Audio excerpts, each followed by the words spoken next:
Hello,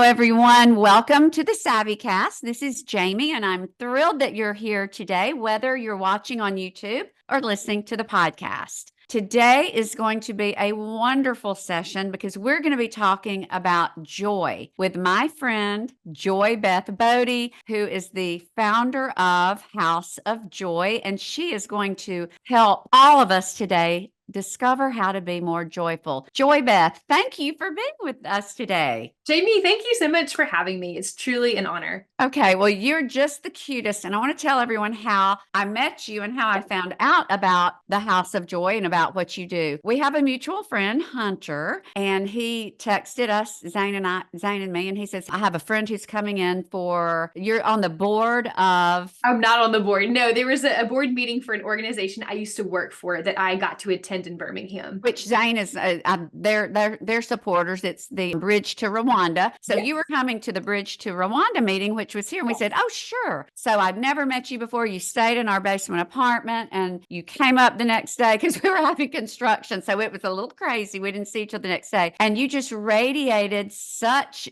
joy. And I mean, you're just precious and it's contagious. So I just said, Joy Beth, would you share on the podcast? And you said yes. So let's just dive in. Joy Beth, tell us a little bit about yourself and how this House of Joy came to be. Yes. Well, let me start by talking about my name. My name, Joy Beth, is where House of Joy came from because Beth means house of God and joy, joyful. So here we are, House of Joy. And in the Bible, Jesus talks about, or Jesus is referred to as being anointed with the oil of joy. And I believe, me personally, I'm a Christian and I'm called to be joyful always. And I'm promised that in God's presence is fullness of joy. So if I'm not being joyful, something's off with my heart probably. And I also lived abroad. I worked for Bridge to Rwanda, this amazing organization based in Rwanda. And I got to experience and practice some countercultural rhythms that helped me have more joy in my life. And no matter where we live in the world in 2024, it truly is hard to have abundant joy. And so I want to help people have more joy in their life. I'm on a journey myself of fighting for joy. It is a battle. The struggle is real. And I want to help other people on their journey as well of having more joy. Well, Joy Beth, before we start, can you define joy and then define happiness? Because I know they're different. Jamie, that is my least favorite question, but I'll try.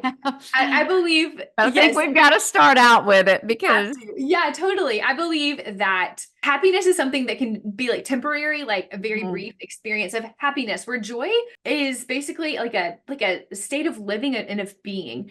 And amidst sorrow, amidst gladness, amidst everything in between, we can actually operate with joy. Like, for example, if we're in the midst of grief, but we're surrounded by loving relationships, there's a way to experience joy in that, surprisingly. If we're on a mountaintop of life and there's joy, that's something that cannot be shaken, where happiness can be like, oh, I'm going to go get my nails painted tomorrow, and that's going to make me happy, or I'm going to go on this trip here or there for happiness. And I think sometimes there can be, when you're experiencing joy, there can also still be happiness, and there can be they're not mutually exclusive, but I do believe that joy is something that is more elusive. It's harder to access, like, and to distinguish what is true joy versus what is temporary happiness. Right. Because joy, and there are many examples even outside of Christianity, but Paul counted it all joy in his suffering, when he was in prison. So regardless of your circumstances, joy is possible, but happiness pretty much is fleeting or dependent upon circumstances. So is that pretty much accurate? I believe so. Other people may have different opinions, and you can feel the difference between happiness and joy. I've read lots of books on it, but at the end of the day, I like to see joy as something that comes from, like, the Spirit of God, the Holy Spirit. It's one of the fruits of the Spirit. So for me personally, apart from living a life that is rooted and grounded in faith, it's really hard for me to have, like, deep rooted, true, authentic joy. And there's other things in life that would be considered pseudo joy, like, okay, I'm going to go turn to food, for example, and food's going to bring me some joy. And yeah, I believe that food, for example, there's biblical fasting and there's it can bring together community around a table. And that is such Mhm. a joyful moment. But the Mhm. moment that it turns to, I'm going to this food to numb an emotion, meet a need that isn't healthy, that can be pseudo joy. And one other quick thing I'll say, I recently read a book on joy, and it talked about, like, with food, how food can be a pseudo joy for so many people, because Mhm. oftentimes as babies, we did not get our emotional needs met by our mothers. And so Wow. by our feeders, and since our meat needs weren't met by our feeders, we turned to food to meet our emotional needs. And so that's why there's a lot of issues with food. It's a joy substitute. Wow, that's interesting. And I think, yeah, in addition to food, there are a lot of things that I think we turn to numb or to try to gin up a feeling of joy or happiness or whatever. But you started House of Joy, and Yes. there are two components of House of Joy. You do personal coaching, and how long does the coaching last? Is it's 40 20 days? days.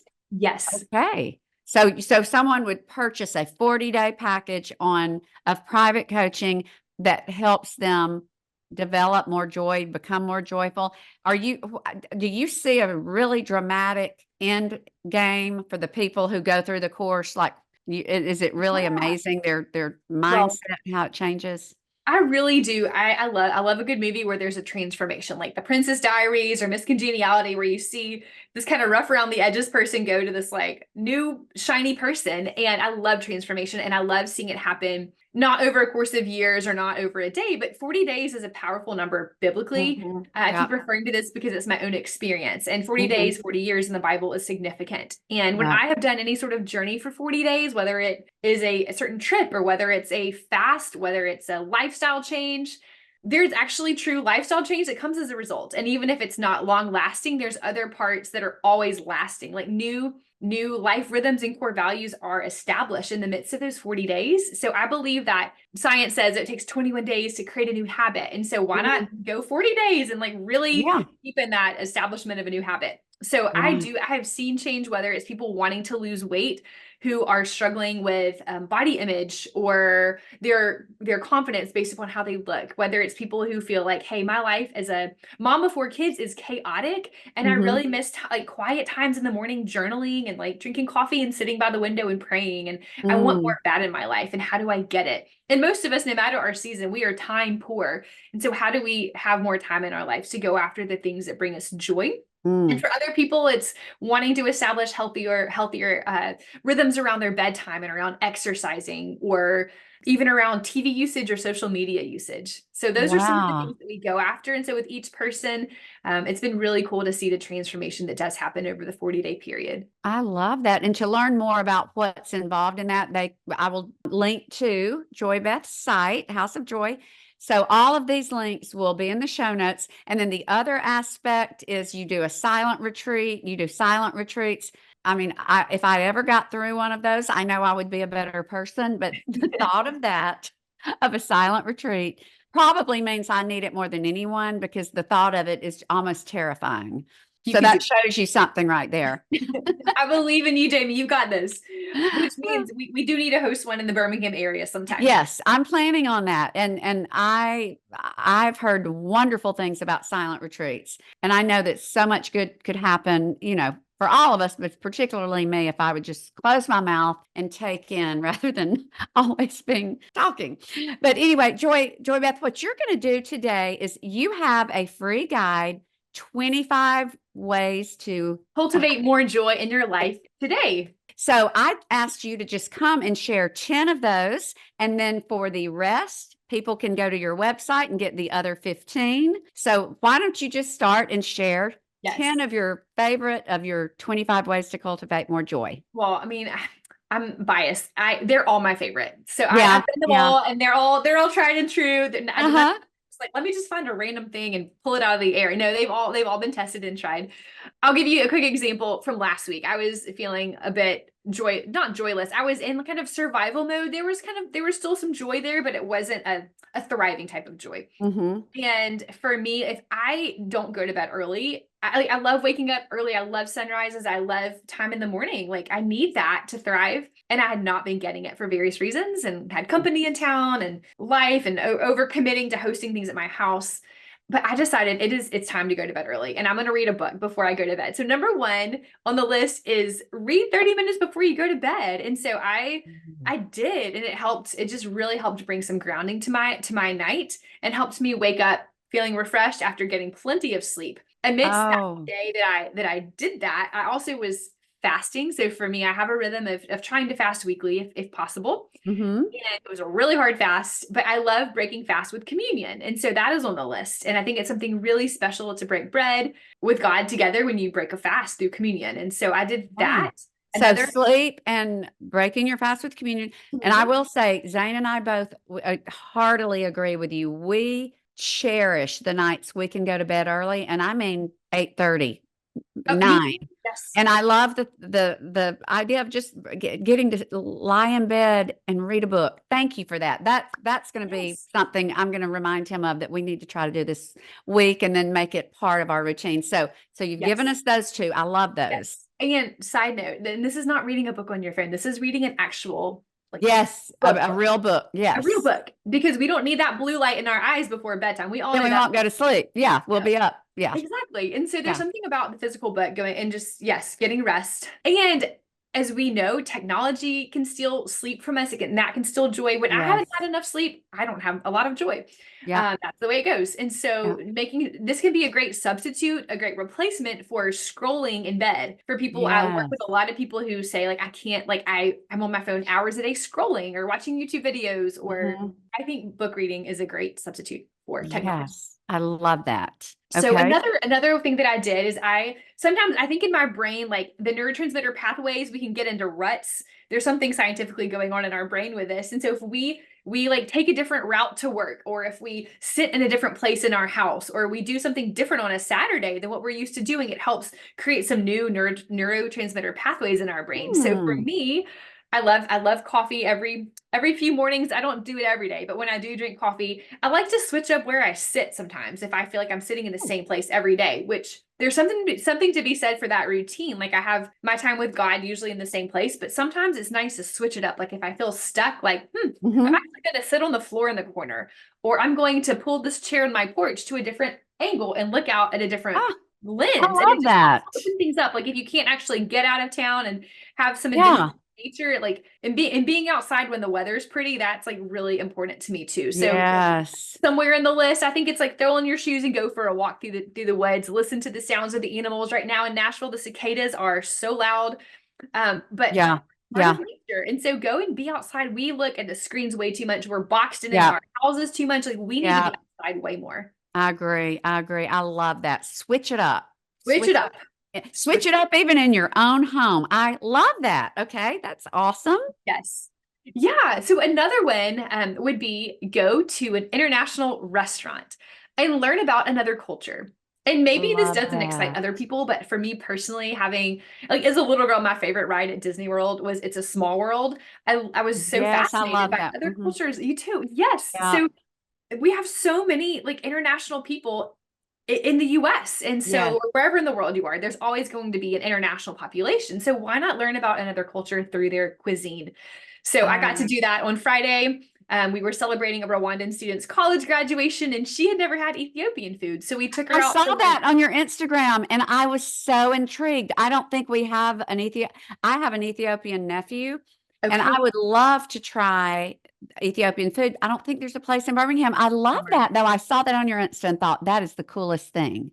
Well, for me personally, it brings me joy. And I think it gets us um out of our own stuck rhythms Yeah. and patterns as well, and have our eyes open to who else is in our city and like why did they come to Nashville? Did they come as refugees or Hmm. immigrants? Like what has it been like? Yeah. And in the midst of having lunch there, we had an Ethiopian coffee ceremony, which I've been to Ethiopia, but I never had the coffee ceremony. So here, Oh, literally 20 minutes from my house, we got to have this coffee ceremony. They roasted the beans right there.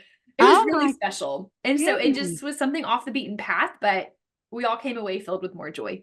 I love that. So I guess for anyone watching and listening who's thinking, do I have places like that? I guess you could just do a Google search for restaurants and then it maybe narrow it down with, the Sure. region and Yes. to find places near you. I love that, Joy Beth. That's a great idea. By the way, Jamie, y'all have a really great Kenyan restaurant in Birmingham, Oh, the stop Haunted it. Kitchen. So it's The great. what? It's called Sahani Kitchen.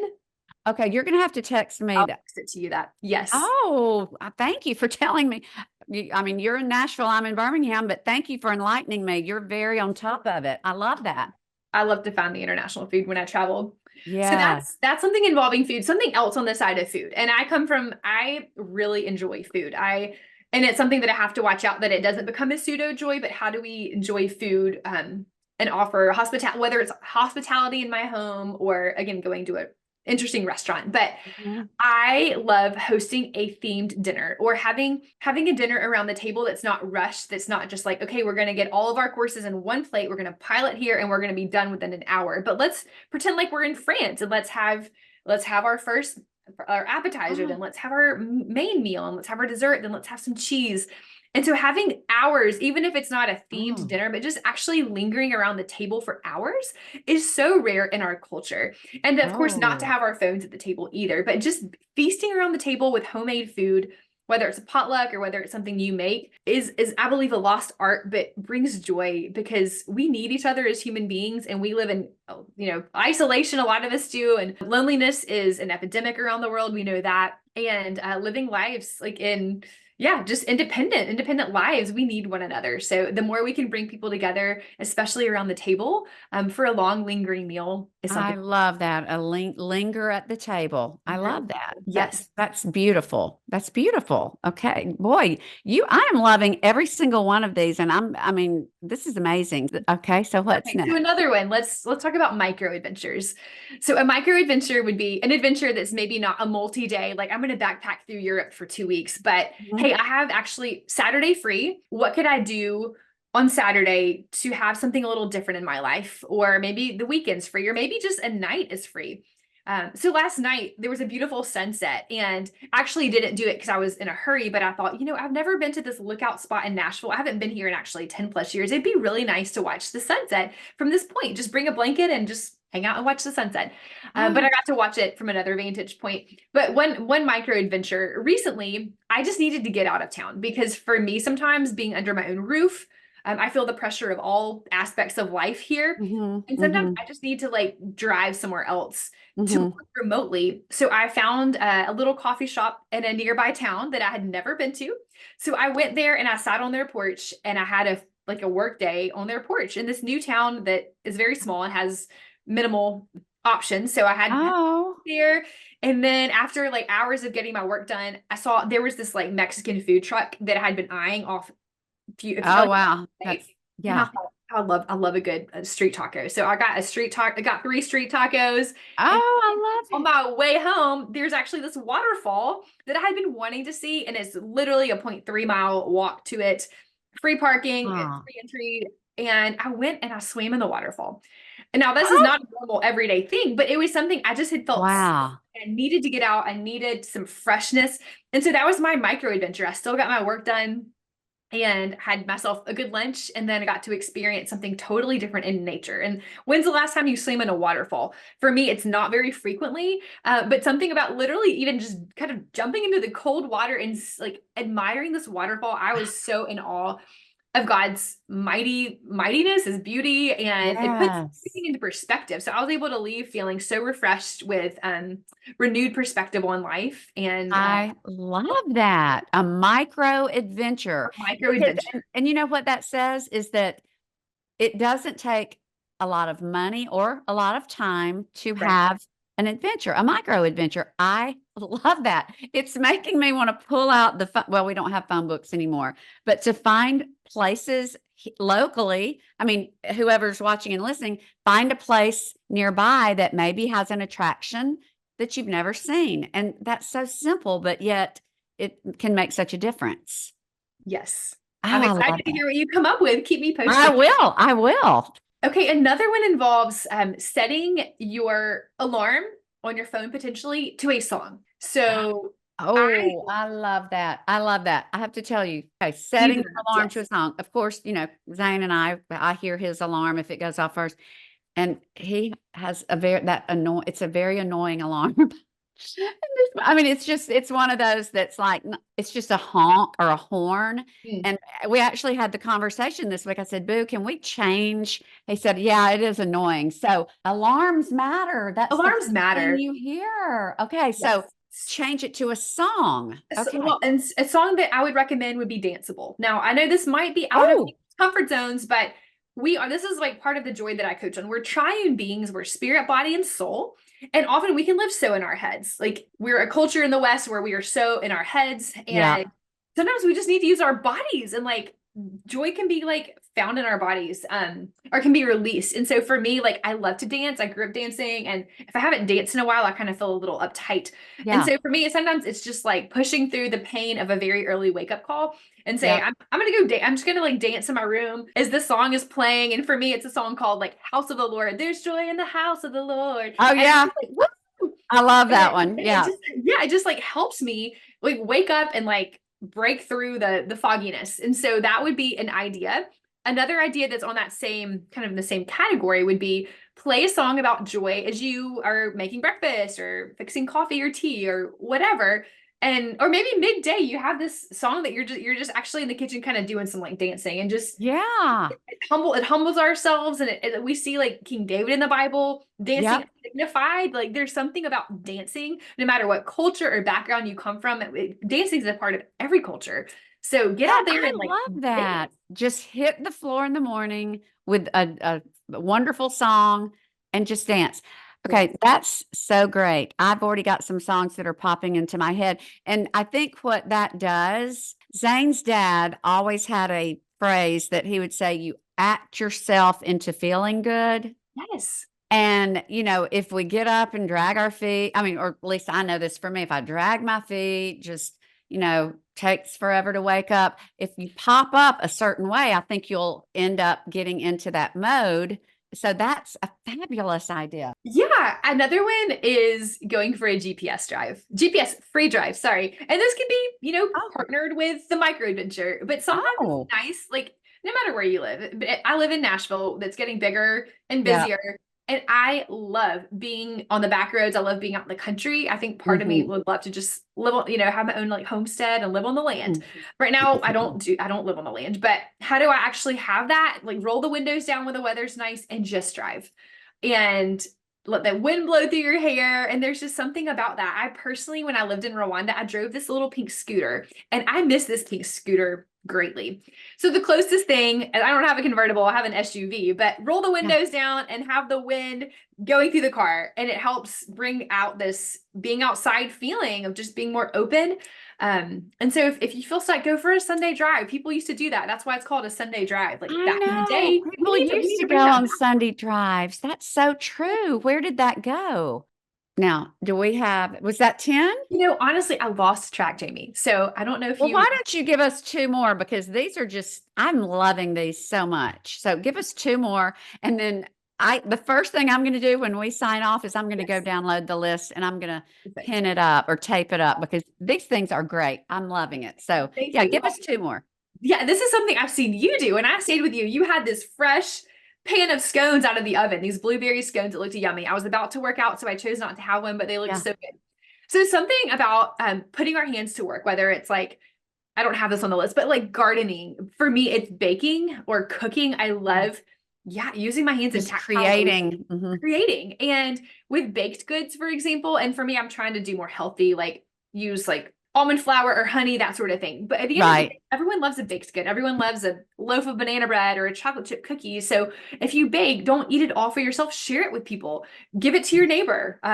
Bring it to your office for coworkers to enjoy. But try either a recipe that has been on your radar for years and or months. You're like, I've never made this, but I've been wanting to make this strawberry shortcake cookie deal. I made these last week Mhm. with my CSA community supported agriculture strawberries. I had so many. So I made these like healthy strawberry shortcake cookies.